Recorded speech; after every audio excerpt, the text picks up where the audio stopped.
ऐसा है, अनुभव किया है, किसी ने बताया है, काया में घुस करके मछली अंडे देती है बेटा, मनुष्य कैसे पैदा हो सकता है?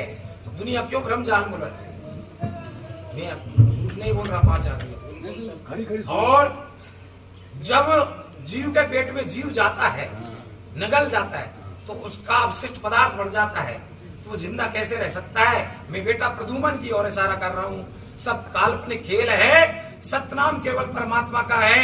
उसने कभी आज तक 8वीं साल चल रही है इस जगह धूना पकड़े, भगवान शब्द नहीं सुनाया, क्योंकि जो भग से पैदा होता है उसी को भगवान कहते हैं।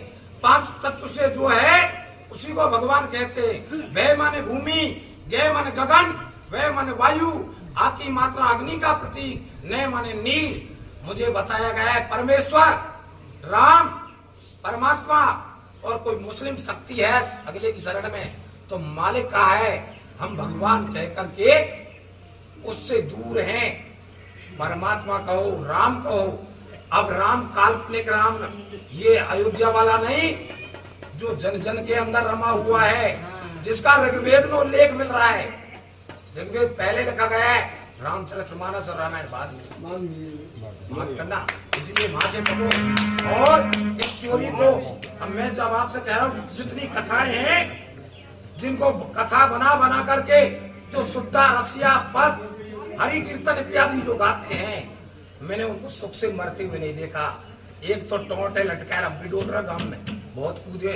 इसलिए कथा गाना बंद करो और परम सत्य के से जुड़ो, परमात्मा का भजन करो, अपने आचरण सुधारो, दूसरों को सुख देना चालू करो, सुख ऑटोमेटिक आपके और आएगा।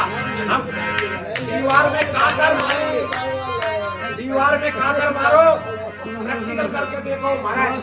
दीवार में काकर मारो, काकर लौट कर आपकी तरफ आएगा। इसी प्रकार हम दूसरे के घर में पत्थर फेंकेंगे, उसका जवाब भी पत्थर से ही मिलेगा। 4 वेद 6 शास्त्र में बात मिली है दो, और सुख दिए से सुख होता है, दुख दिए से दुख होय। काया में भलाई घुसेगी तो काया में सुख की वृद्धि होगी, काया में बुराई घुसेगी तो काया में दुख घुसेगा। दुख और सुख के लिए कहीं खोजने की जरूरत नहीं, अपनी काया में खोजें, भलाई बढ़ाएं और सुखी सुखी। जय श्री